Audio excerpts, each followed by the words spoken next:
watch Survivor, and when the show ends, you really want to talk about it with like-minded friends. It might be hard to find some, but don't you shed a tear. Check out the Purple Rock Podcast, and this is what you'll hear. John will make some dumb jokes, Andy likes to yell and curse, and if they're not available, the backup hosts are so much worse. Spend the whole time being jerks and telling you you're wrong. And so we got this other jerk to sing you our theme song. It's the Purple Rock Survivor Podcast. Welcome to the Purple Rock Survivor Podcast. I am John. My co-host is Andy, and we are back for yet another season of Survivor. We're doing Survivor 43, Episode 1. And Andy, you know I love a premiere episode because I can always remember which episode we're on. So this is a joy for me, just for that fact alone. So welcome back. When writing like the post titles, still avoid writing episode 1. I was like, I write premiere. That way I won't get the number messed up. It's a good system. But I mean, at the very least, I can promise you I will get this week's episode number correct. No further promises beyond that. But this week, nailing it. We're back to Survivor. You and me, we've been waiting week after week after. Holy crap. Did you know that Survivor was coming back? I mean, I think the week of, I was like, oh shit, is that this week? So clearly, we are the super fans that we have always been. That's all right. No. We were on top of things, and it certainly did not require people leaving messages and comments about, hey, is there going to be a fancy league? Like, oh yeah, that's the thing we do when the cast is announced. Yeah. Turns out that when you commit to doing work for a couple seasons, you don't think about the fact that this is an ongoing project with no end in sight. That's right. Didn't we do this last year? What's going on? Right. Instead, I believe it's been about 8 or 9 years now. My God. I don't know if that's the deity we should be blaming for this. Yeah. Certainly someone deserves blame, but let's move on to talking about the episode. First of all, let's lead with what we always talk about. Did you enjoy this episode, Andy? It was fine. Yep. It was fine. It was okay. Yeah. No, I mean, I shouldn't say I have no complaints because literally the next thing on our breakdown is probably akin to a complaint. But no, it was fine. I felt a little long to me. Yeah, that's what she said. It's bringing it back. Yeah, I mean, it was a season premiere. It premiered the season. It introduced us to people. We got to see some like character moments. We got some backstory about some people. There was challenges in there. It was very much by the numbers Survivor premiere. Not blowing anything out of the water. The cast seemed decent. I didn't feel like anyone immediately jumped out as full of star power, although someone definitely. I feel like the show was trying to emphasize a certain person that we'll get to later. But yeah, it was a perfectly acceptable premiere, I thought. Yeah, I think it's a fine chapter 1. It can set the stage. But I'll also say that I don't really have a lot of takes coming out of it. So thank you for showing up to my Survivor show where I speak about Survivor. But yeah, and I genuinely felt like 2 hours was too long. There was points in the episode when I was bored. Just like I feel like the whole first hour, no plot, just vibes. And it was kind of the similar vibe all throughout, like not enough variation. But I'm also a little now gun shy about expressing anything but strong feelings one way or another because people got angry at us last season when we were like, it's okay. And like, why are you hating this season? No, it was fine. I'm happy to looking forward to watching it next week. Nothing particularly wrong with what we watched. And I will say it might be a while before I lay heavy criticisms on this show because I just got finished watching the Challenge USA. I decided to watch that over the summer because there was 8 survivors on it, although that's a lie because there was 1 survivor on it. I mean 2. And count Desi. I mean, it was fine. I wouldn't have tuned in otherwise if she was on it, right? Yes. I think she's done other TV since then, and I don't care. Like Danny, he's cool, but whatever. But the reason why I bring that up is by the end, I realized that was a huge mistake. That is a terrible show, and it does not hold up to scrutiny. And just like the level of professionalism on display in this episode of Survivor just makes like, this is the good stuff as compared to that, amateur pile of crap that I watched all summer long. So like just from where I just came from to this just felt great. But at the end, my general reaction is like, all right, that's all right. Let's see what happens now. Yeah, and I mean, I watched maybe 2 episodes of that show before bailing, because like you, I was watching for Tyson, and I thought, not enough Tyson. Even when there was a decent amount of Tyson, there was still too much non-Tyson time. And man, like, again, they could basically pick probably whomever they wanted to cast for that show, right? I don't know. I imagine only certain people want to do it. I'm sure it took a little pull to get some people to get on there, right? But at the same time, like, the casting list was open to them. They could make calls to whomever, right? And I was like, yeah, that's who you went with, huh? Wow, what a choice. Anyone who said no, they were the real winners here, because it's just such a ramshackle production. No shade to anybody who enjoys that show. It's just I'm coming from it from a Survivor perspective, generally the only reality show I watch, and just the differences in just professionalism and how they run it are just so stark. So frankly, like, I just watched the first 4 minutes, like many Survivor fans. It was put out a day early, and just that first 4 minutes, which maybe is unfair. Survivor is really good at introducing a season, and they put in a lot of like editing, and it's just so great. Just watching that, it's just like, like I was a starving man getting fed, because so coming off of that, this was amazing. And you would say maybe that it's just Survivor has so much experience doing this, but I feel like the challenge probably has. I don't know. I'm going to guess a number, because honestly, you could tell me any number. I'd be like, yeah, that's the right. Is it 50? Is it 20? Is it 10? I don't know, but there's probably double digits of challenge. I believe it's in between those first two. Okay. I think it might be in the 30s, but yeah, I also don't know. So at some point, you'd think, if they're getting the reps in, they're probably as good as Survivor. I don't think so. I did not get that impression. Turns out they just don't have to be. But we should talk about this season of Survivor. We should. And I was thinking, I didn't quite know everything that we needed to talk about, but I knew we had to talk about Gabler. What is going on with that guy? Yeah, I got a crazy take for you. When someone acts like that in the first 2 days of the game, I do not have confidence that person is going to become more sane and predictable as they start getting deprived of sleep and calories. Like, not to jump ahead to should they have voted him out, but yes, they should have voted him out. Yes! What the hell? Yeah, I can understand wanting to keep him around in your head when you were thinking of the plan before he opens his mouth. I suspect he's useful at camp, although we did see him struggle to light a fire that Sammy seemingly did like within 3 strokes.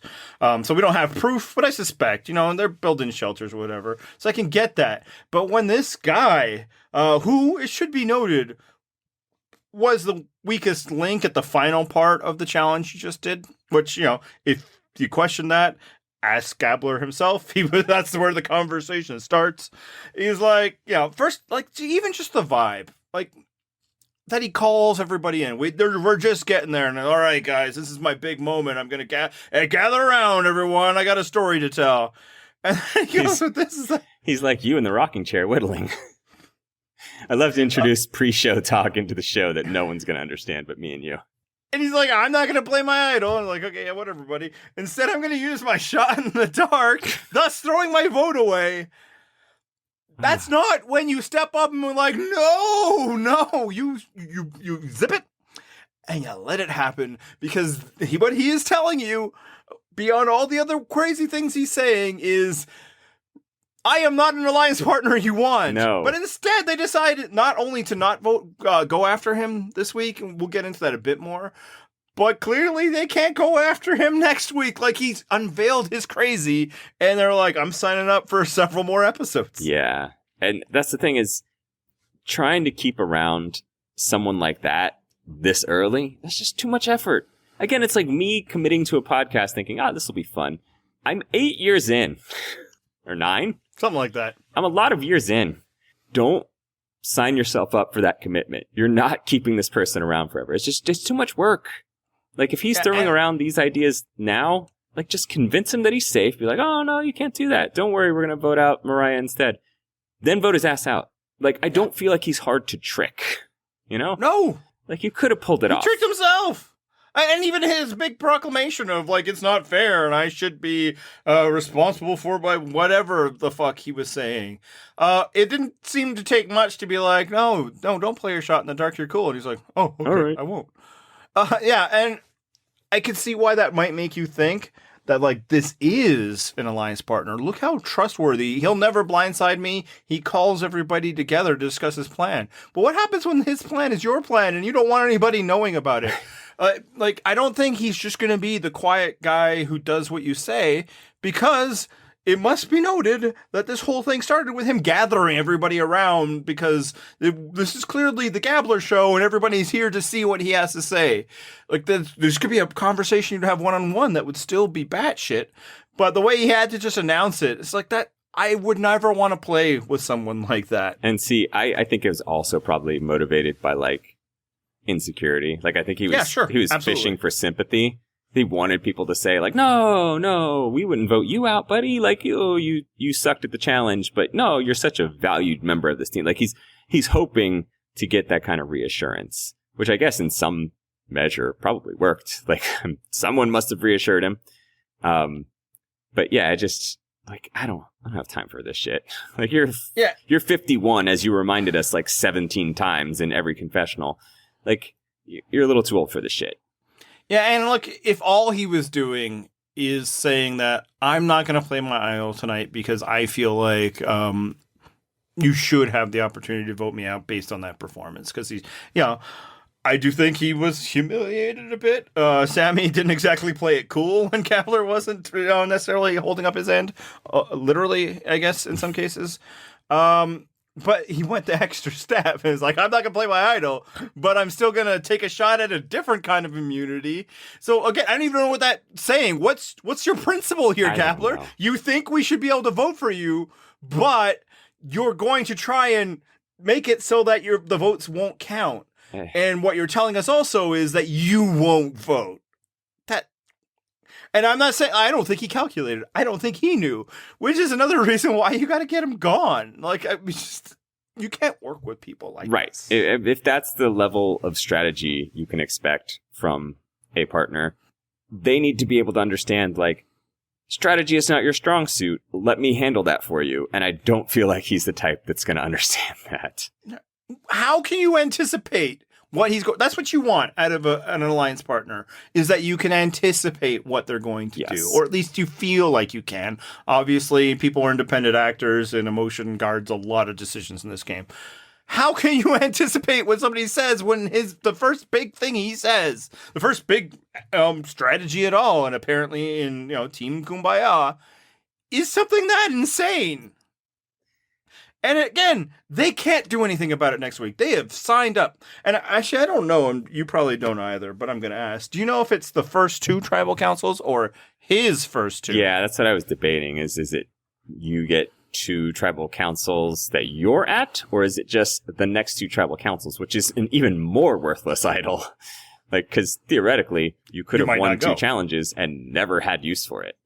Yeah, I'm hoping it's the next 2, and that doesn't change much. I mean, if it takes a long time to be a second challenge, then maybe this problem has solved itself by then. Right. But yeah, because it's like, and that also guards to the next decision that, Ellie makes and convinces Janine of, that they're going to abandon the Women's Alliance because they want to keep the tribe strong. And want to talk about that for a second, but before that, it's like, by committing to that you're going to vote out a woman, I think there are, pros and cons to this decision. You're also like, next week you can't vote for Gabler. Like, that's the one thing. Like, if you don't get rid of him now, you can't get rid of him next time. Yes. Because I don't know that he's going to pull this, I'm not going to play my idol, like, twice. And even if he does, I don't know why anyone believe it. And the idol does complicate it. Like, I could understand why people would be like, yeah, they'd want to vote him out, but it's just like, they don't want to take the risk. Because maybe he's just lying. Sure. But I think you can guard against that pretty easily. He's only going to put 1 vote, And you just tell him it's Mariah. Tell him it's Mariah, but we're telling Mariah it's, Owen. So at that point, it doesn't really change the dynamics. The people who receive votes still received votes. Yep. And so, as you said, the women are committing to keeping him around. And if your whole vibe is we're going to keep this tribe strong, well, what's going to happen if they go back to tribal council next week? They can't vote him out. Who's the next person they're going to take out? Is it going to be Owen? Is it going to be Sammy? I mean, I think they're probably thinking that it's going to be Owen. And I know, like, that's kind of the common reaction that's out there. It's like, oh, as soon as women turn against them, they'll just get wiped out. I don't know that really has borne out in at least recent history. With the changes to the game, I'm not sure how far back history helps at this point. But I don't think that men on these tribes tend to just wipe out all the women. It's happened, certainly, in some seasons. Seasons with Andrew Savage or whatever. But in seasons with Christy. Was that her name? Christy? Yeah, well, that clearly didn't happen. Yeah, she made sure to wipe out all the women, but it wasn't the guys going together. I mean, in this very episode, you had Sammy going after Owen. So, like, I think if you're Ellie, you can reasonably assume that let's do the tribe strength one now, which, again, I think there's validity to that argument, and we'll get into it. But then you just tell, like, Owen that Sammy wanted to vote you out, and you tell Sammy that, yeah, let's go for Owen. Like, these three dudes specifically, I am less worried about them teaming up. Either way, this was the wrong vote. Like, I'm not out there.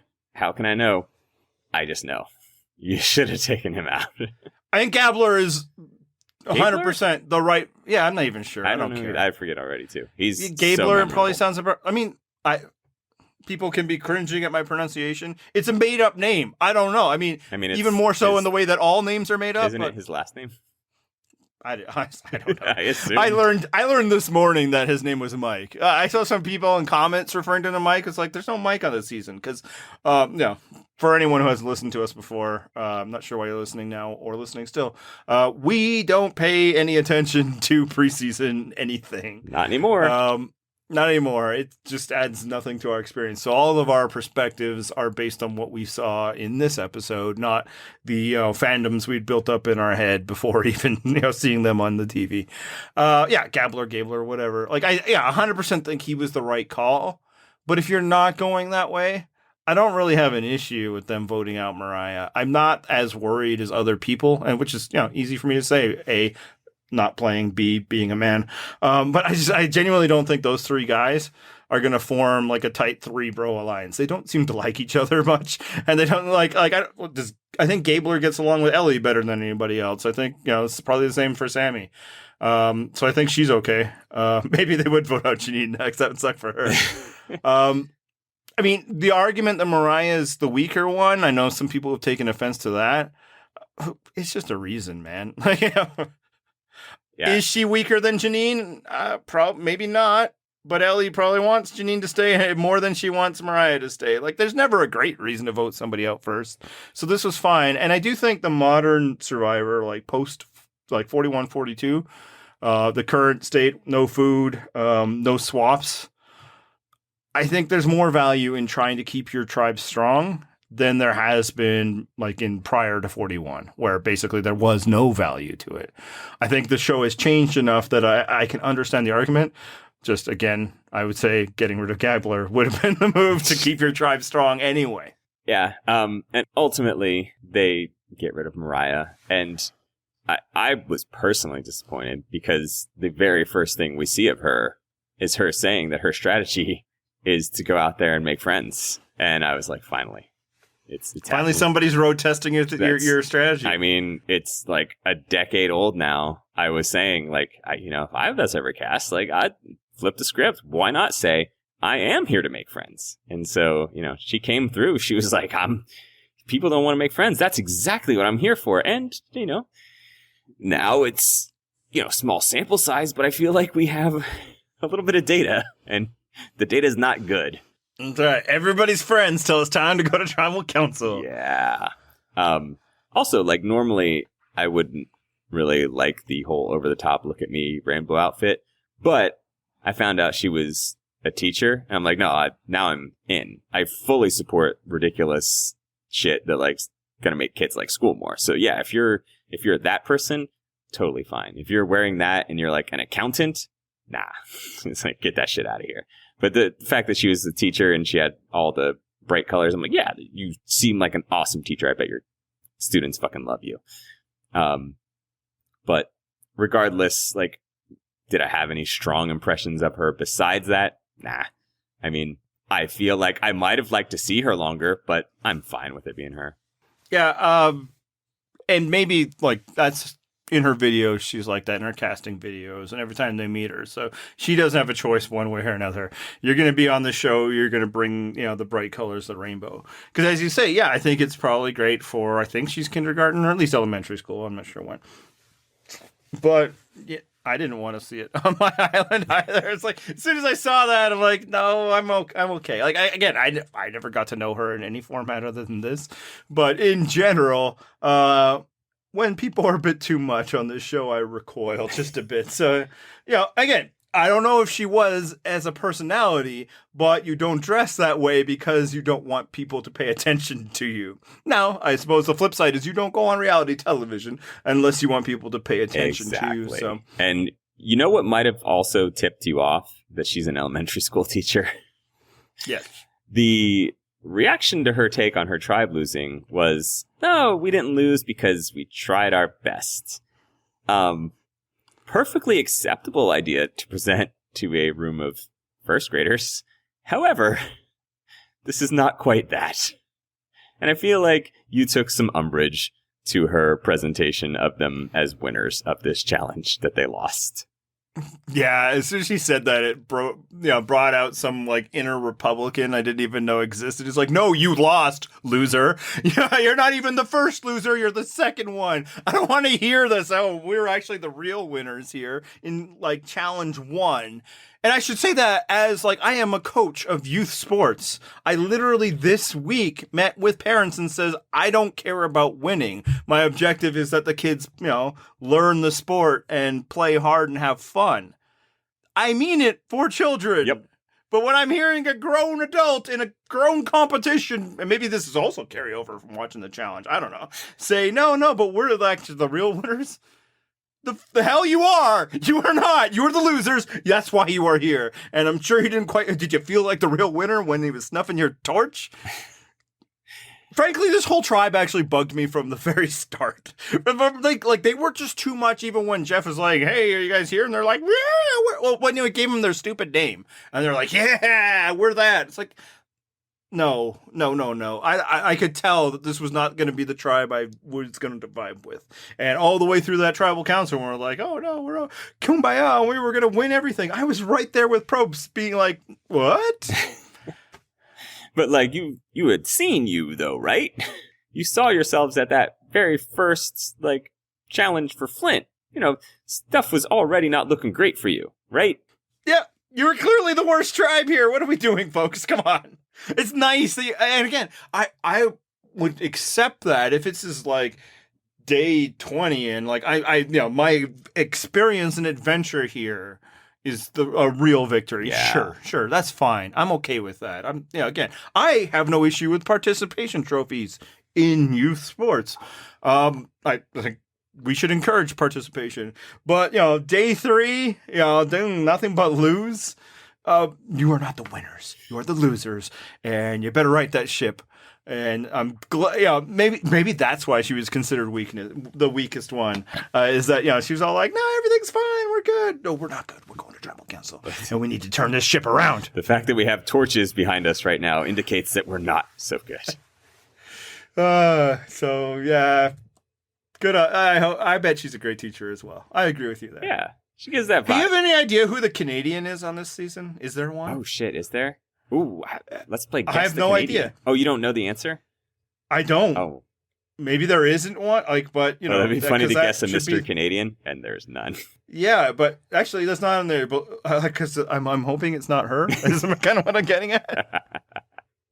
And it totally could be. I mean, she's got a Canadian vibe to her. I feel like that could work. But I feel like we've been dominating so much, so I am going to guess the hidden Canadian that may or may not exist. That may or may not exist is Carla. I see. That was actually my first guess. So, damn. All right. Well, see, I know it's not Jesse because he mentioned L.A. Yeah, and we know it's not Noelle because she, Right, won US. things I for mean, your that- country. Unless it's like that, that thing where it's like, oh, no, my parents were born in America, so I'm like, nah, you wouldn't take that path. I feel like that doesn't work in America. I feel that works the reverse. Exactly. That's what I'm saying. Is that doesn't happen. Let's go with like Ellie. Yeah, I can see it. Yeah. Yeah, that's okay. that's my mystery Canadian. I'm All so right. excited to find out we're both wrong. I love this competition. So people, we are not going to look it up. So in comments on this post, let us know who the secret Canadians, or none of them. It'd be great if there's two when we were both wrong. It's just so far off. All right, so let's finish the rest of this. It's going to be Gabler, Let's finish the rest of this tribe. Anybody else jump out at you? So from the 4-minute preview, the first time this kid opens his mouth, Sammy, I was all the way out. I was like, I could not stand him. Again, nothing even like terribly wrong. He is just so very 19. Yes. In everything he does. However, as the episode went on, I still don't like him. He just kind of reminds me of young people with their completely unearned and ignorant form of confidence and all of that. But he didn't suck at some things. What do you think about him lying about his age? I mean, I get the motivation, but at some point, it's funny because, like, as a 19-year-old, you probably think you can pull that off, but you won't. It's going to fall apart.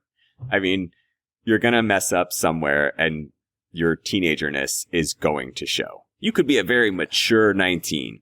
However, people will know that you're 19. Yeah, I suppose the advantages he has is he is a college student. So as long as you choose a college student age, although 22 is kind of pushing right up on the, He's a Mormon college student, so that still works. That's the other thing. Like, the other ways that people are like, well, what happens if they're drinking all of that? He's Mormon. Yeah. We're good there, right? Yeah. And the Mormonism could also help explain like other stunted levels of like social maturity. No insult to Mormons, but just like they don't participate in other things that they're like, the people of the early 20s might do.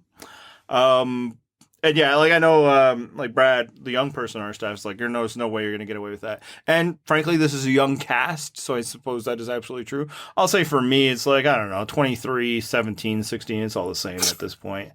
That's what Leo DiCaprio says, too.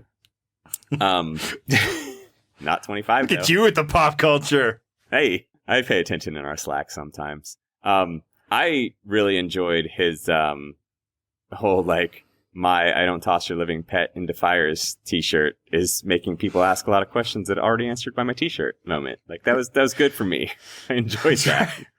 It's like he keeps saying things like, nobody assumes that. Why are you talking about? I'm not the one killing your pets. We didn't think that's what the job was. Right. I don't just chuck your pets in. That dude definitely just chucks the pets in. I don't go to the funeral home and think, is this funeral home director the one that's going to kill Grandpa? That's not how it works.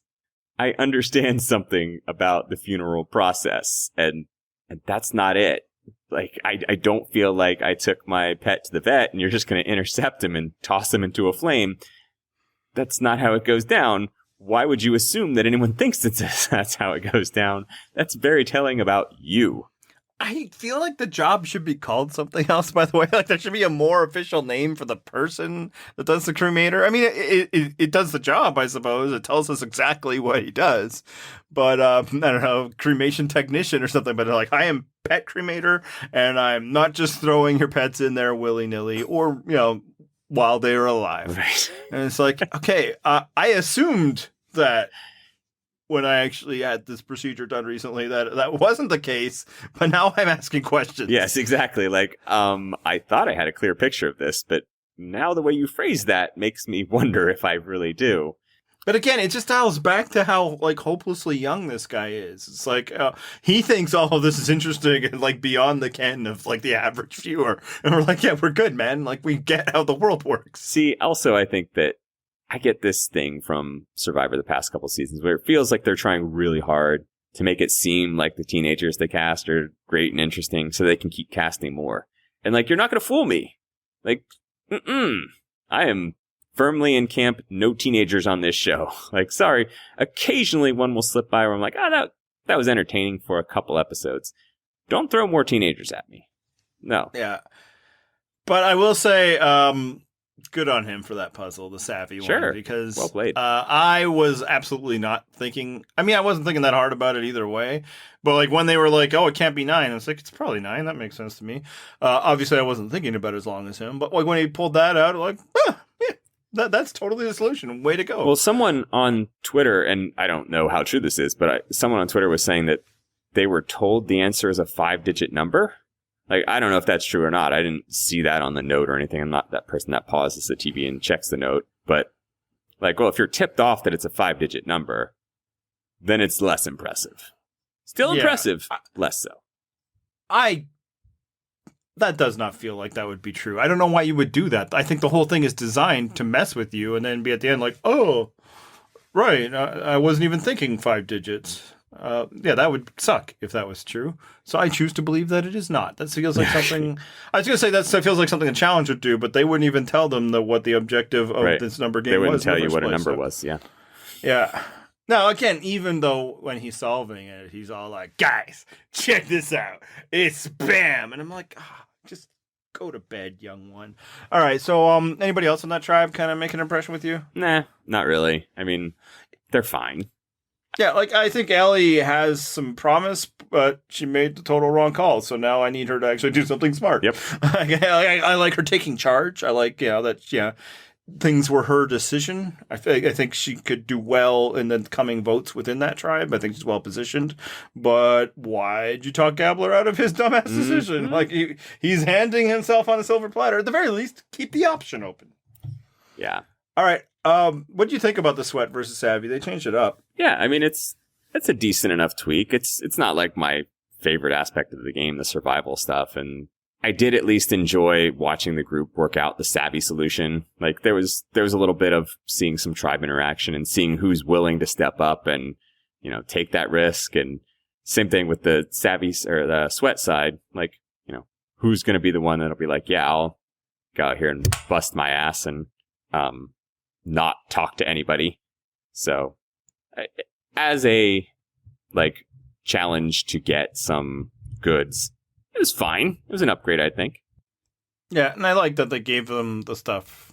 It's better if they get the stuff because I want them to be able to have shelter. There were a few moments throughout the episode where I was like, oh, I see myself in this. And the first was when James is like, I ain't here to do work. Yes, James, I relate. Yep. When he's like, don't look at me. No, don't volunteer. What are you going to do? Now they're going to expect me to do it. And I'm not here to do that stuff.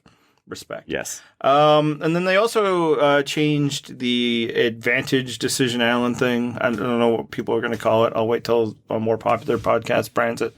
But I guess it can't be Shipwreck Island anymore.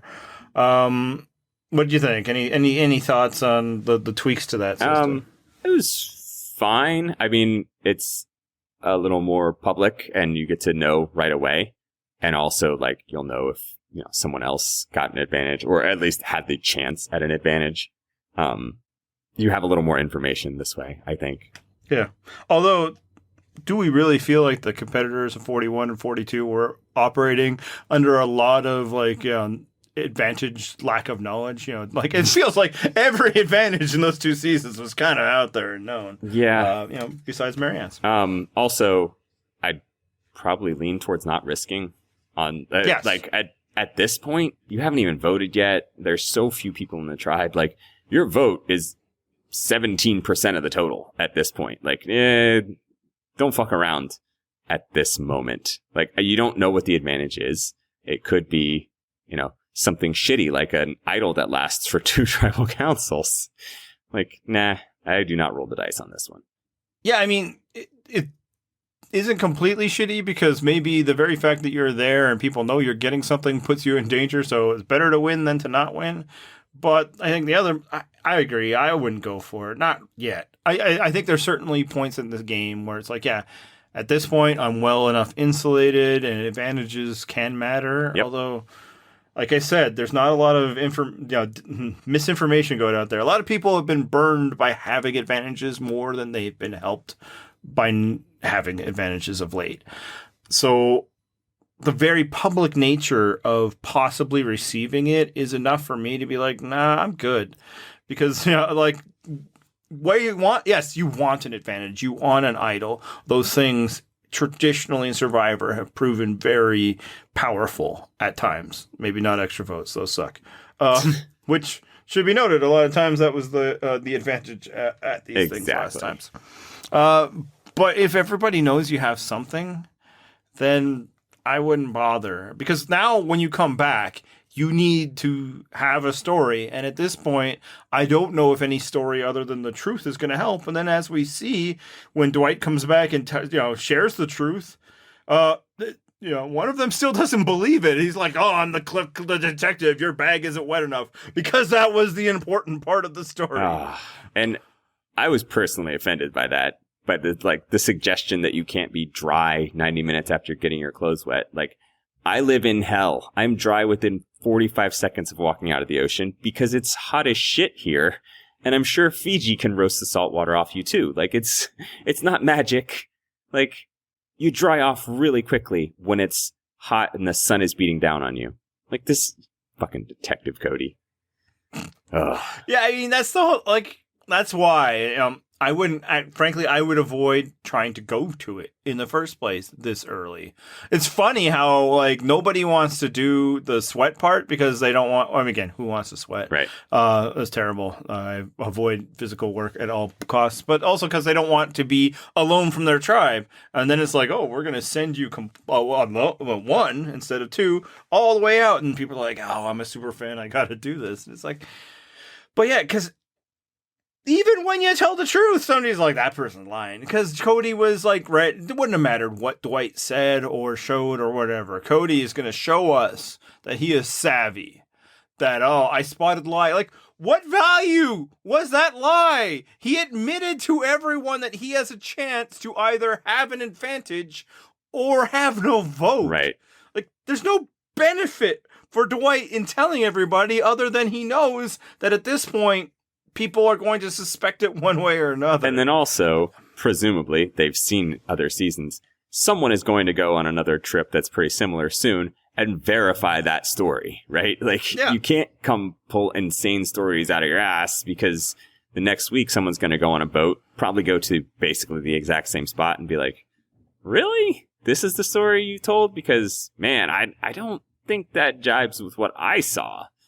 Oh, also, did you note that Cody did the whole, like, open your bag, just kidding, buddy, but not really open your bag. Really? Like, worst. Yeah, that dude's kind of slimy. And I suppose, as I'm saying this, though, that shows the counter of you might as well go for it because nobody's going to believe you anyway. Right. At least this way you have something. But again, you could lose a vote. Yeah. And that's the thing. So even if they don't believe you, and I could see, somebody like Dwight, they might not believe, whereas somebody like Carla, they are more likely to believe just because, young man versus older woman type dynamic. Not mentioning any other potential dynamics at play. I suppose I just did. But you'll prove it by having a vote. It's a thing. So that's why I still would go no. So Cody, that's a thing. Oh, he's got the cool, friendly demeanor of a monorail salesman. He's put Ogdenville and North Haverbrook on the map, Andy, and he can do it for your town too. I've decided that Cody is actually lying about being an elevator salesman because he's secretly a monorail salesman, and that's what I'm going to refer to him as for the rest of the season.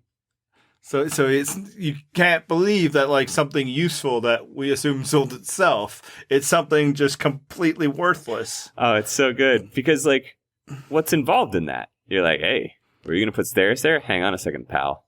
I got an idea for you. Are you introducing people to the concept of an elevator? What's happening there exactly? All right, so you know how they used to have to pull a levee to get up? Not no more, my friends. You push a button. I mean, I suspect it's like anything else. Yeah, I mean, the need exists, but there's not a monopoly on elevators. True, sure. You got to compete with companies. Big elevator down the street. as the scrappy young upstart elevator company. That's right. And then I do wonder, like, what's the marketing strategy? Do you try to win on price? Do people, like, hunt out discount elevators? I mean, I would. Yeah. I mean, what are the odds? It's funny. We both said "I mean" at the same time, and you were like, portraying that for you the money savings would be worth the trouble, and I was going to be like, somebody who say lives in Mar-a-Lago and builds real estate, he's definitely cutting every corner. So you're very Trumpian in that regard. Thank you. And if we were going to guess the kind of guy who's selling discount elevator services, also, and another point in that direction. I love the arrogant thing where people ascribe like magical abilities to the job that they have. Like, yes, she's a salesperson. She must be amazingly convincing and charming, just like me, who is also a salesperson. Wink. It's like Tony and Cagayan did that too. Like, everyone thinks cops are like so clever and strategic. I'm like, do they? Same thing with salespeople. Like, I don't know that people think what you think about salespeople, but you certainly have a strong opinion about it, and the fact that you do would immediately make me think you were a salesperson. Yeah, no, it's weird because, again, as you said, we've seen this before. Lawyers, I got to lie about lawyers because everyone knows that lawyers have a godlike power to get people to do whatever they want. Salesperson has to be the lowest bar yet set for this. I can't tell people what I do kind of thing. Oh, I'm so glad I snaked them all on the salesperson idea. Yet, little do they know that I sell the thing that makes you go up buildings faster. Oh, man. What an edge in this game. And my ability to get people to buy a thing that basically everybody in North America requires for buildings taller than, say, 4 floors is what's going to take me to Survivor Gold. And has prepared me more than others. But that did make me start thinking, because it's patently ridiculous. Like, do you understand that, a lot of people are in some form of sales? Like, it is a very common profession here, Cody. Exactly. But if you were on Survivor, which profession would you immediately target? Realtors. I knew it. I asked it. I was honestly just throwing the softball. I get that, a lot of people listening, especially a lot of people listening to our podcast, would probably say cops. But just know that I'm saying realtors. That's my answer. I'm saying realtors for roughly similar reasons. Yeah. I was going to give the, acronym for realtors, but then it actually sounds pretty racist. Don't do that. Yeah, also, speaking of jobs, though, the job inflation thing on Survivor is a long-running thing. Like, people have always had these insane career cards pop up on the Chiron. And the Gabler thing, I was like, man, it is something about heart valve specialist or something like that. And I was like, this does not mean he's a doctor. 100%. Yes. And so, yeah, my wife was asking that. It's like, isn't that a doctor? I'm like, no, he's probably the technician that looks after the exactly. valves. So my wife was like, nah, he's absolutely the person that gets the surgical tools ready or something. No, I looked it up. He sells medical equipment. Yeah, that's more on the lines that I was thinking. Yep. It's like he's in charge of the valves. Yes. Not in a medical profession. So there we go. I guess that's why we knew that the Baka tribe should get rid of Gabler first. One of those dangerous salespeople. Salespeople. That's right. I bet dozens of salespeople have won this game. Ergo, ... Yeah. They must be dealt with, Any other thoughts on anybody else from that tribe, the Vessi tribe? I mean, Jesse's backstory was interesting, but I don't know that made me very invested in him. Same with Noel. So I am invested in Jesse. That was another moment where I felt seen because when he said, not of course any of his backstory, which that was not the tattoos, the gang life, all that. Again, agreed. Moving, very interesting. Nothing like my life whatsoever. But his current life of I don't really have friends and go out to anywhere. I just hang out with my family. I'm like, that's me. Yeah. No, okay, that was relatable. Yeah, I'll give you that. Yeah.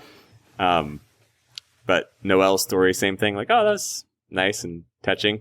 I do worry that we're now entering this phase where we're too caught up in casting people for their existing story rather than just, will they be entertaining TV?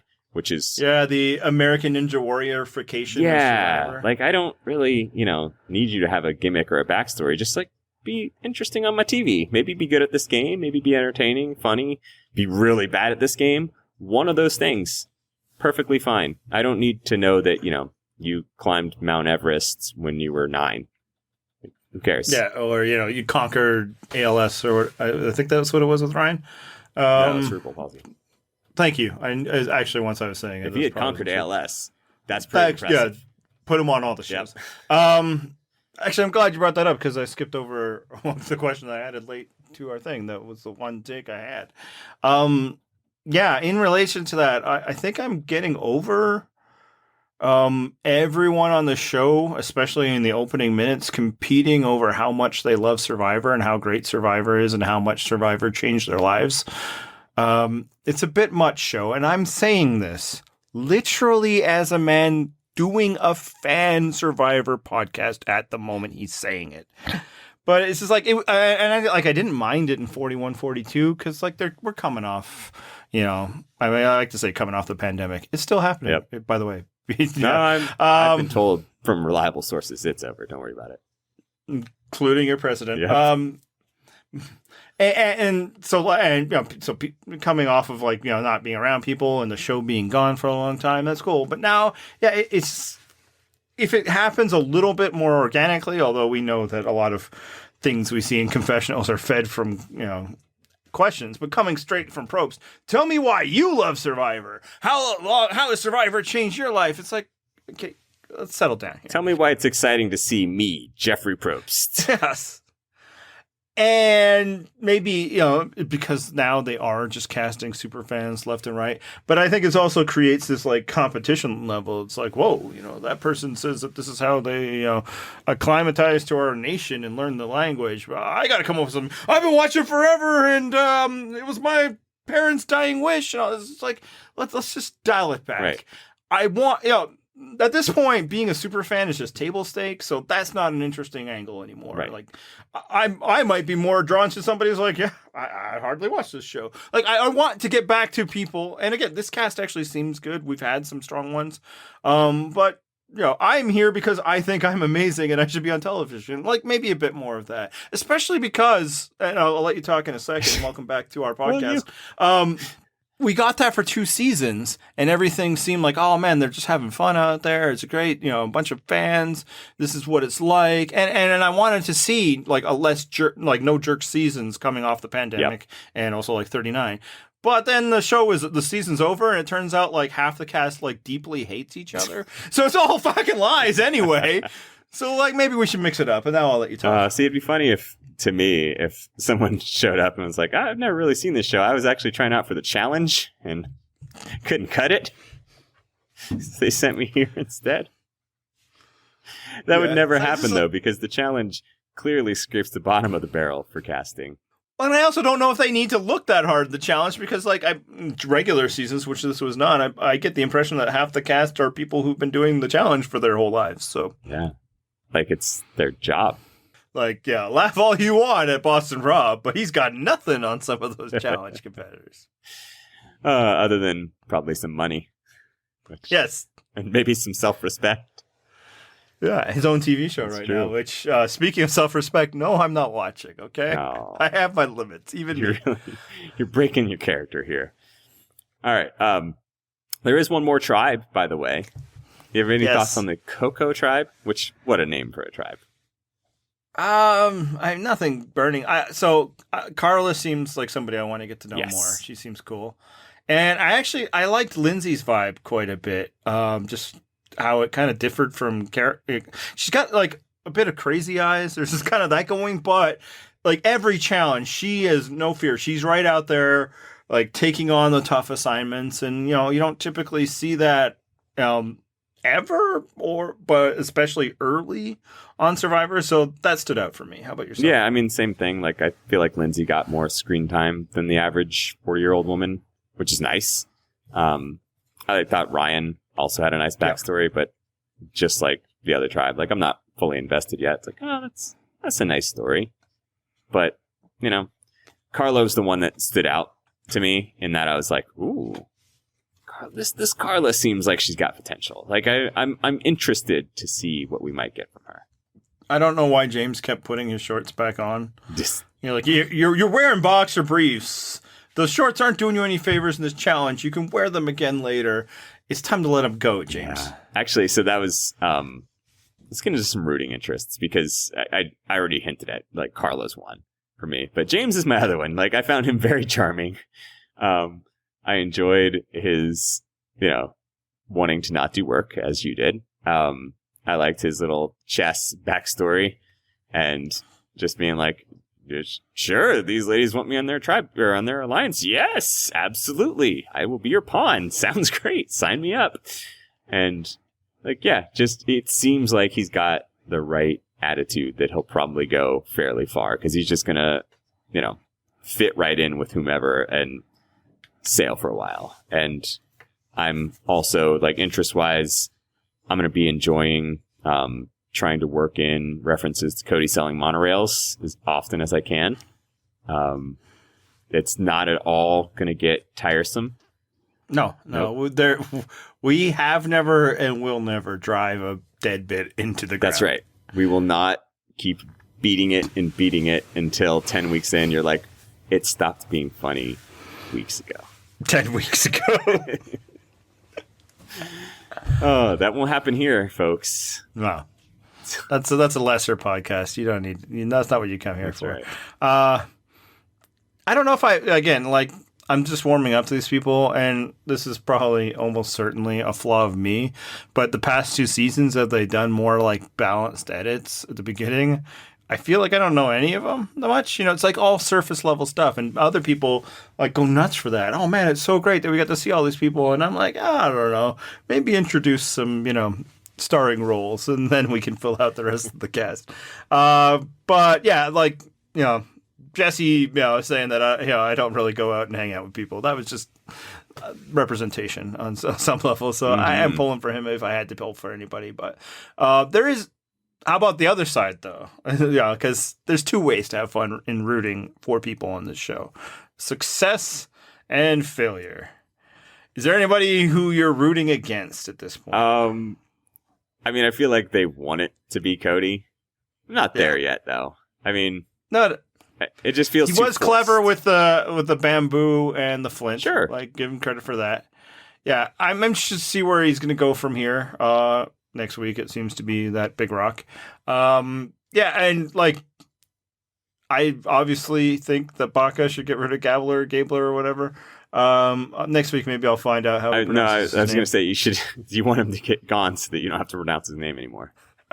But as long as he's around, and at this point, it's at least 2 more episodes. If he keeps doing like wildly crazy stuff like that, he's giving us stuff to talk about. So. Bless. All right. Anything else about this episode before we move on to some plugs? I'm frankly surprised we got this far. So am I. All right. First of all, big thanks to the International Survivor coverage team. They covered whatever International Survivor just aired. I don't know. South Africa, which I get the impression was a really good season. So if you're into that sort of thing, but somehow didn't watch it then, do that and then read their coverage, which I'm guessing is amazing. I bet it was so good. Just like the season. You also, of course, as Andy alluded to earlier, we have a fantasy league. So you have until the 2nd episode airs on the East Coast of America. You can change your fantasy team or make a fantasy team if you haven't already done so. Also, some personal news. I will not be here next week. I may not be here for a little bit longer, but definitely gone next week. And as my send-off to you, I want you to enjoy this theme music. Real ones know.